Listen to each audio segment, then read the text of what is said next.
there's a man, with his own efforts alone, made over a dozen Chinese concept stocks in the United States go crazy and plunge. Once again, solely relying on his own efforts. Made 6 major Wall Street investment banks lose a whopping $10 billion. And again, with just his own power. Lost another $20 billion himself. What's even more astonishing is, all of these events occurred within just 2 days. This man is truly remarkable. You can really say he did it all by himself, achieving the title of the fastest money loser in modern history. Truly epic. This is the protagonist of our story today. A fund manager whom not many in the financial circle had heard of. Mysteriously turned his $200 million into $20 billion. If he goes a bit further, he might become the world's richest person. At that time, most people probably hadn't even heard of him. So today, let's talk about the Bill Hwang incident. Analyze how he lost a staggering $20 billion in just 2 days. And dragged half of Wall Street down with him. Bill Hwang was born in South Korea. Immigrated to the United States in 1982. Graduated from UCLA with a bachelor's degree. And earned an MBA from Carnegie Mellon. After graduating, he worked in a securities firm for a few years, slowly revealing his extraordinary investment talent. This caught the attention of the legendary hedge fund guru at the time, Julian Robertson, who hired him for his Tiger Fund. Because of his outstanding performance at the Tiger Fund, Robertson allowed him to start his own fund, named Tiger Asia Management. Of course, he didn't disappoint and successfully grew this Asian Tiger Fund to manage $5 billion. But he wasn't very honest, often engaged in some underground operations.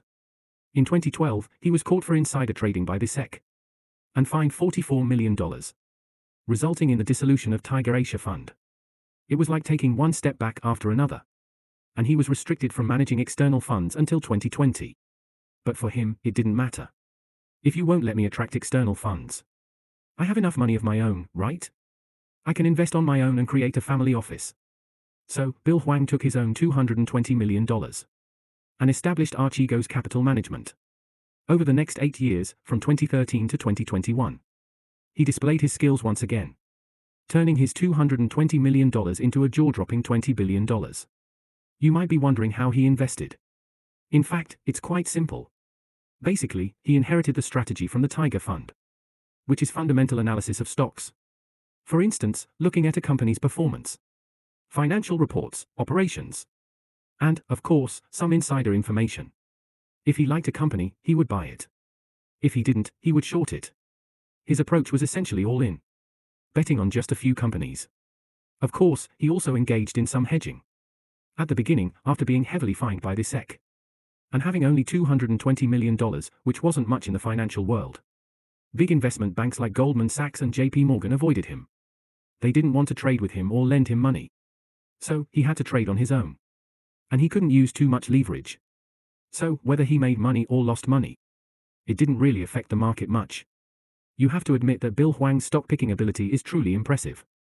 If you look at the stocks he picked starting in 2013, Amazon, Facebook, Netflix, you can see that they doubled in value every year. As long as he liked a stock, he would hold onto it and not sell it. So, in just 4 years, from 2013 to 2017, he turned his $220 million into $4 billion. This $4 billion, even for Wall Street, was not a small sum. And Bill Hwang's investment strategy wasn't very risky. So he was a wealthy client who wasn't easy to bankrupt. Therefore, Wall Street investment banks flocked to lend him money, eager to be part of the rising star in the investment world.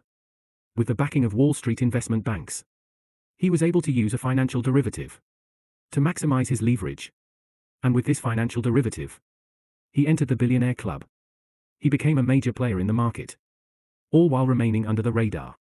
Of course, it was this financial derivative that ultimately led to his catastrophic downfall.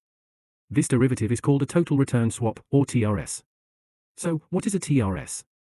In simple terms, let's take Apple as an example. Suppose I believe that Apple stock will rise. If I'm an ordinary investor, the most I can do is buy the stock. For instance, if I have $1 million, I can buy up to $1 million worth of Apple stock. Suppose Apple rises by 20%, I make $200,000. Of course, I can also use some leverage. According to US regulations, I can only borrow a maximum of 50%, which means a leverage of 2 times. So, with $1 million, I can buy $2 million worth of Apple stock. If Apple rises by 20%, I make $400,000. There are some borrowing costs, but let's ignore them for now. A 2 times leverage might be substantial for ordinary people. But for Bill Hwang, who was confident in his analysis, a 2 times leverage was not enough. He wanted more leverage. So, he thought of using this derivative, TRS. Essentially, it's a contract. In other words, I can use collateral to get higher leverage. For example, he found an investment bank, Goldman Sachs. He made a bet with Goldman Sachs. If, after a year, Apple stock doesn't rise by 1%, you pay me $50,000. But if it falls by 1%, I pay you $50,000. Let's say Apple, as we mentioned earlier, rises by 20%. Now, Bill Hwang's profit is $1 million. Of course, if Apple falls by 20%, then he loses that $1 million. This essentially results in a leverage of 5 times. So, the risk is significant. But this wasn't as straightforward as it seemed. Let's go back to Goldman Sachs for a moment. Why would Goldman Sachs take on such a high risk? You might think, why would they play this game with you?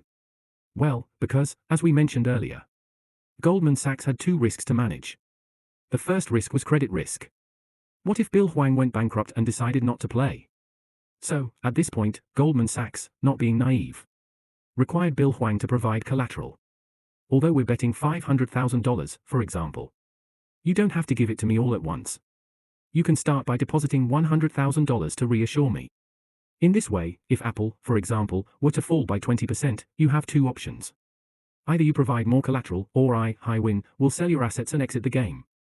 That way, Hwang can use the collateral to hedge against credit risk, while Bill Hwang achieves a higher leverage of 5x through this collateral. Another risk is market risk, which is the risk associated with fluctuations in stock prices. For instance, if Apple were to genuinely rise by 20% in a year, Hwang would have to pay Bill Hwang $1 million.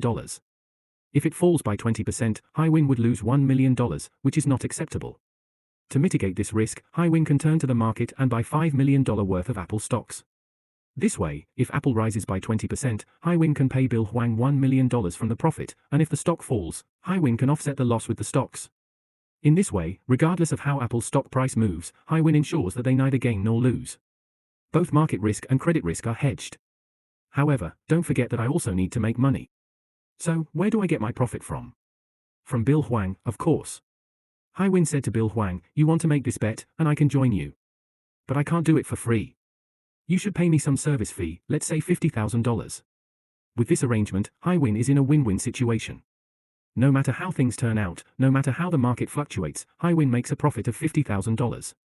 From Bill Hwang's perspective, although he has to pay a service fee of $50,000, it's worth it because he can achieve a leverage of 5x, and if his analysis is correct, becoming the world's richest person is within reach.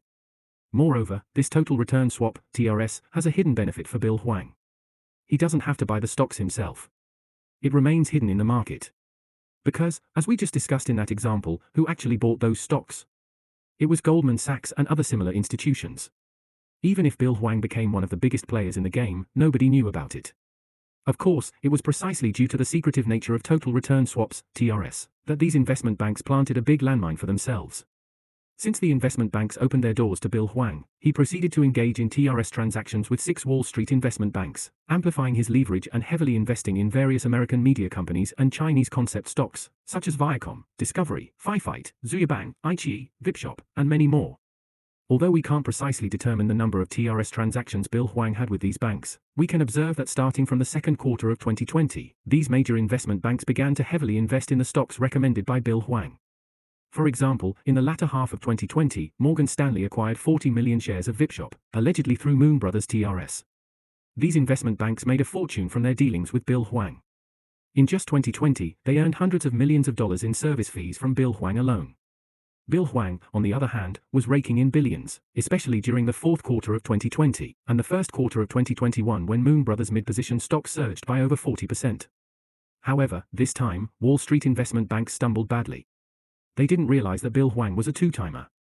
He made deals with 6 investment banks, including Goldman Sachs, Morgan Stanley, Nomura Securities, Credit Suisse, Deutsche Bank, and UBS, simultaneously. As we mentioned earlier, due to the secrecy of TRS transactions, these 6 investment banks had no knowledge of the enormous risks they were exposed to.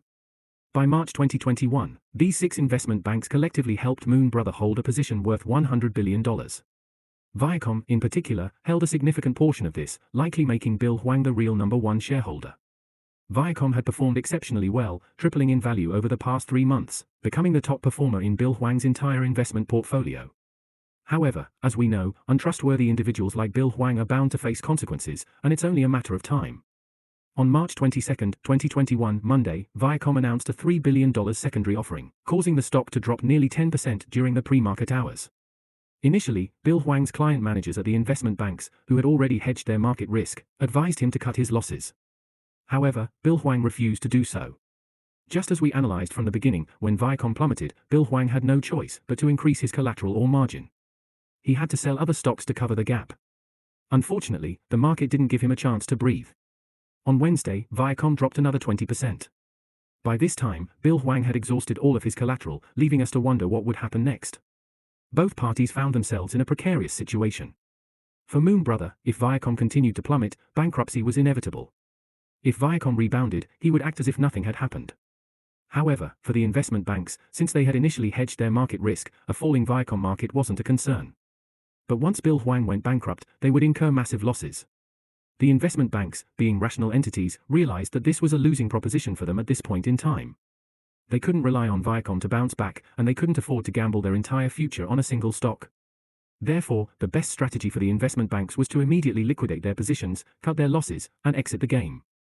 As soon as the investment banks decided to withdraw and liquidate their positions, it was destined that all of Bill Hwang's stock positions would be sold off, causing the stock prices to plummet and Bill Hwang to be doomed. However, a more significant issue arose. The investment banks only then realized that Bill Hwang had been two-timing them. They discovered that Bill Hwang had simultaneous contracts with 6 investment banks: Goldman Sachs, Morgan Stanley, Nomura Securities, Credit Suisse, Deutsche Bank, and UBS. What did this mean? Once Bill Hwang's credit collapsed and he went bankrupt, each investment bank would mysteriously find themselves with several billion shares of stock positions they didn't anticipate. The investment banks would be forced to sell these stocks, causing their prices to plummet. As they sold, they would incur substantial losses, and at this point, it was no longer a game of wits between the investment banks and Bill Hwang.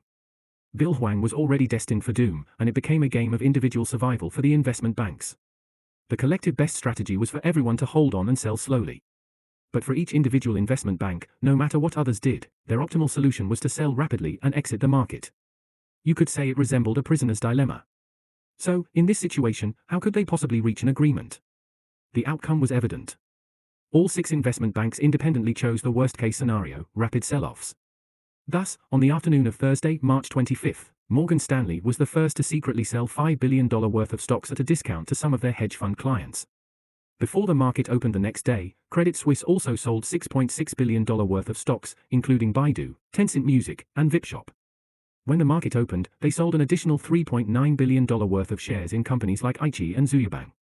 Consequently, the investment banks began frantically making phone calls to find buyers. They were competing to see who could sell the fastest. As a result, we witnessed Chinese concept and media stocks mysteriously plunging in a single day. Within a week, Viacom had dropped by 53.4%, Discovery by 46.3%, Baidu by 20.8%, VipShop by 38.7%, Tencent Music by 32.7%. Bill Hwang naturally suffered devastating losses, losing a staggering $20 billion. Among the investment banks, it is estimated that Nomura Securities lost $2 billion, while Credit Suisse became the biggest loser, hemorrhaging a whopping $4.7 billion. Goldman Sachs and Morgan Stanley, who had fled the scene early with minor losses, were the exceptions.